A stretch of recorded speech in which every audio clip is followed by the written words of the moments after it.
পাখিকে সুস্থ রাখার জন্য, আমার পাখির থেকে ভালোভাবে ব্রিড পাওয়ার জন্য আমাদেরকে একটা রুটিন করে নিতে হবে। দৈনিক 5টা কাজ এরকম রুটিন মাফিক করতে হবে। এই 5টা কাজ যদি আমরা রুটিন মাফিক করতে পারি তাহলে দেখবেন যে আমাদের পাখি সুস্থ এবং সবল থাকবে। এবং এই 5টা কাজ, এই রুটিন মাফিক যে কাজগুলো সেটা কি, সেই সাথে আর একটা এক্সট্রা টিপস আপনাদের সাথে আলোচনা করব। সেই টিপসটা কি, যা কিনা আমাদের পাখির স্বাস্থ্যের জন্য খুবই গুরুত্বপূর্ণ এবং আমাদের পাখির ব্রিডিংয়ের জন্য খুবই গুরুত্বপূর্ণ, সেই বিষয় নিয়ে আপনাদের সাথে আলোচনা করব। আসসালামু আলাইকুম, আমি মামুন, বাড়ি স্টুডিও চ্যানেলে বিচিত্র সবাইকে স্বাগতম। এই মুহূর্তে যারা ভিডিও দেখছেন সবাইকে আন্তরিক ধন্যবাদ। ভিডিওর শুরুতে বরাবর অনুরোধ থাকবে, চ্যানেলটা এখনও সাবস্ক্রাইব করে না থাকলে সাবস্ক্রাইব করে পাশে থাকা বেল বাটনটি বাজিয়ে দিবেন। আর অলরেডি যারা সাবস্ক্রাইব করেন সবাইকে আন্তরিক ধন্যবাদ। চলুন সবাই মিলে আজকে ভিডিওটা শুরু করি।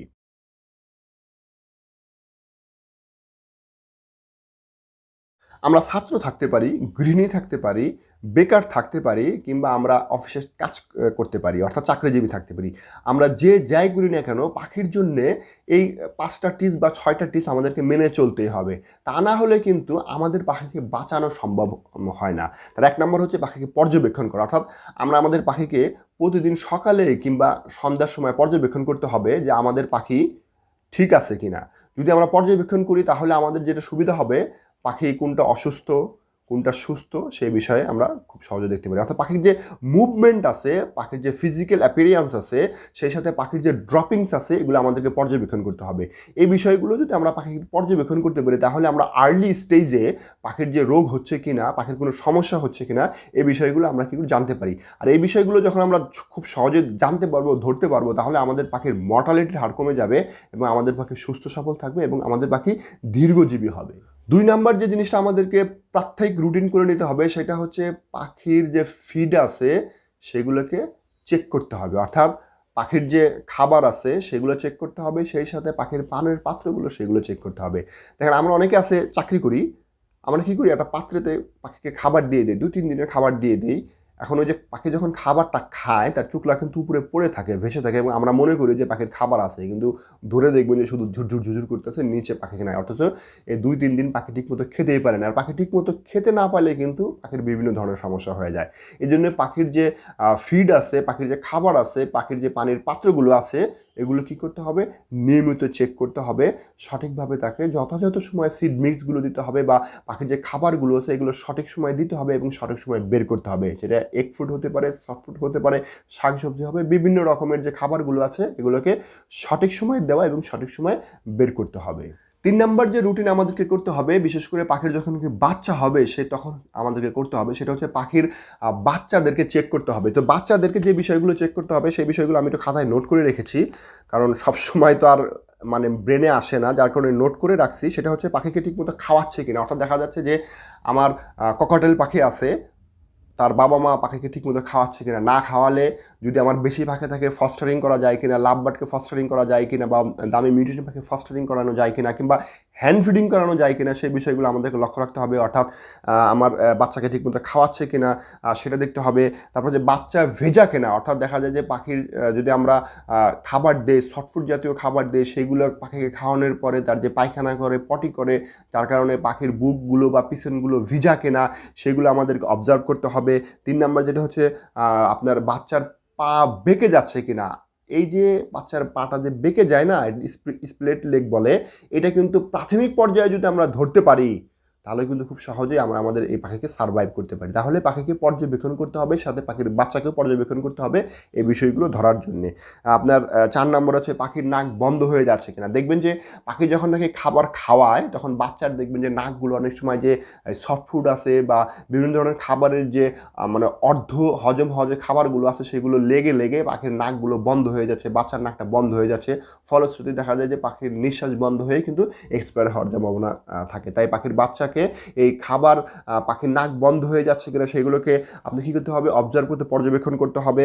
5 নাম্বার হচ্ছে আপনার বাচ্চা মারা গেছে কিনা। দেখা যায় যে সবচেয়ে ছোট বাচ্চা যেটা থাকে সেটা অনেক সময় হয় কি ঠিকমতো খাবায় না, সেটা কি করে পিছনে পড়ে বা নিচে পড়ে কি হয়, বাচ্চা মারা যায়। এই জন্য পাখির বাচ্চাকে আপনার অবজার্ভ করে সব ছোটো বাচ্চাকে অন্য সময় এজের বাচ্চাকে দিয়ে দেওয়া, বা ওইখান থেকে দুই একটা বাচ্চা যদি আমার হ্যান্ড ফিডিংয়ের সিস্টেম থাকে সেখানে হ্যান্ড ফিডিংয়ে নিয়ে আসা, তাকে ব্যবস্থা করে দেওয়া। অর্থাৎ লক্ষ্য রাখতে হবে যে আমার পাখির বাচ্চা মারা গেছে কিনা। এই বাচ্চা পাখি মারা গেলেও কিন্তু ভিতরে এক ধরনের দুর্গন্ধ সৃষ্টি হয়ে যেতে পারে, সেক্ষেত্রেও কিন্তু পাখির বিভিন্ন ধরনের সমস্যা হয়।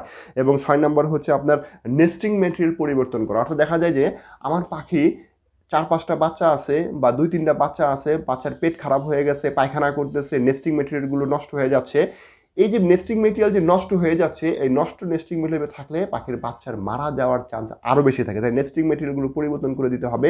এই জন্যে পাখির বাচ্চাদেরকে পর্যবেক্ষণ করতে হবে ডেইলি বেসিসে। এই ডেইলি বেসিস যদি আমরা করতে না পারি তাহলে কিন্তু পাখির বাচ্চা সঠিকভাবে বড় হবে না এবং পাখির বাচ্চা সুস্বাস্থ্যের অধিকারী হবে না। 4 নাম্বার যেটা আমাদেরকে ডেইলি বেসিসে চেক করতে হবে সেটা হচ্ছে তাপমাত্রা চেক করতে হবে। ইদানিং কিন্তু আমরা প্রায় সময় দেখি যে আমাদের পাখির যে ডিমগুলো ডেড ইন এগশেল হচ্ছে, এটার অন্যতম কারণ হচ্ছে আপনার হিউমিডিটি স্বল্পতা বা অত্যাধিক গরম বা অত্যাধিক ঠান্ডা, বিভিন্ন ধরনের সমস্যার কারণে আমাদের এই সমস্যা আমরা দেখতেছি যে আমাদের পাখির ডিমগুলো ঠিকমতো ফার্টাইল হচ্ছে না বা ডিমের ভিতরে বাচ্চাগুলো মারা যাচ্ছে। এই জন্য আমাদের কী করতে হবে, তাপমাত্রার যে মিটার আছে, টেম্পারেচার কন্ট্রোল যে মিটার আছে সেটাকে রাখতে হবে এবং প্রতিদিন যায় আগে ওইদিকে তাকাইতে হবে যে আমার তাপমাত্রা ঠিক আছে কিনা।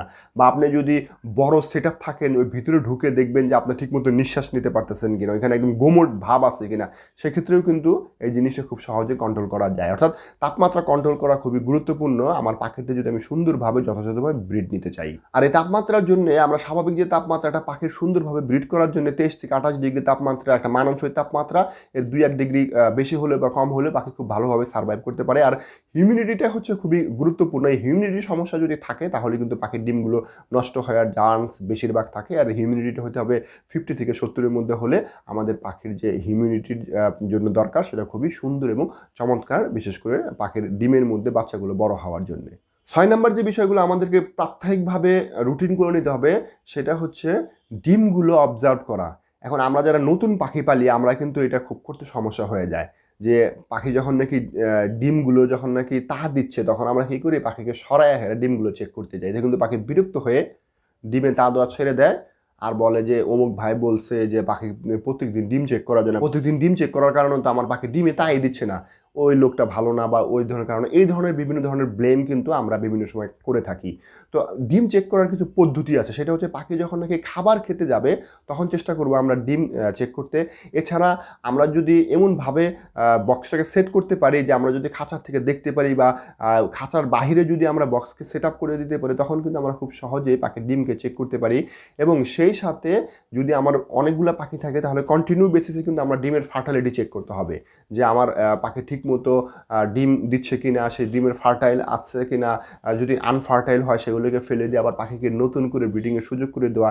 এই সমস্ত কাজগুলো আমাদেরকে রুটিন করে নিতে হবে যাতে করে আমাদের পাখি সঠিক ও সুন্দরভাবে ব্রিড করে। এই যে 5টা যে টিপস, এটা তো আমরা প্রথম মেনে চলবই। এর সাথে আরেকটা যে এক্সট্রা যে টিপ যেটা আমি আপনাদেরকে শেয়ার করবো, 6 নাম্বার বা এক্সট্রা টিপ যেটাই বলি আমরা, সেটা হচ্ছে পরিষ্কার পরিচ্ছন্নতা মেনটেন করা। অর্থাৎ আমরা যদি পরিষ্কার পরিচ্ছন্নতা মেনটেন করতে না পারি ভাইরে, তাহলে আমরা পাখি পাইলা জীবনেও শান্তি পাবো না, সেটা আমরা 1 জোড়া পালি বা 100 জোড়া পালি।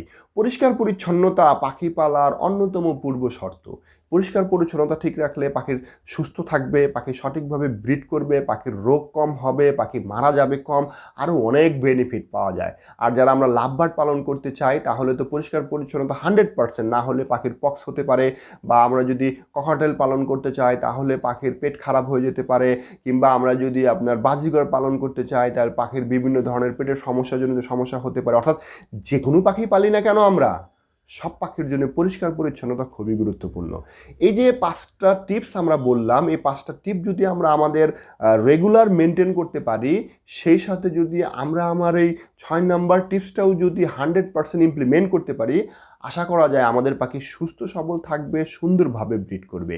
এতক্ষণ ভিডিওটা দেখার জন্য আন্তরিক ধন্যবাদ। আশা করি ভিডিওটা ভালো লাগছে। ভিডিও ভালো লাগলে লাইক করবেন, শেয়ার করবেন। চ্যানেলে নতুন হয়ে থাকলে সাবস্ক্রাইব করে পাশে থাকার বেল বাটনটি বাজিয়ে দিবেন। চ্যানেলের সোশ্যাল মিডিয়া যদি জয়েন না করে থাকেন ডেসক্রিপশনে লিঙ্ক দেওয়া আছে, এখনই জয়েন করে নিন। দেখা হচ্ছে নতুন আর একটা ভিডিও নিয়ে। ততক্ষণ পর্যন্ত আমরা যাতে আমাদের সবার পাখিকে সুস্থ সবল রাখতে পারি এই কামনায়, এই আশায়, টাটা, আসসালামু আলাইকুম।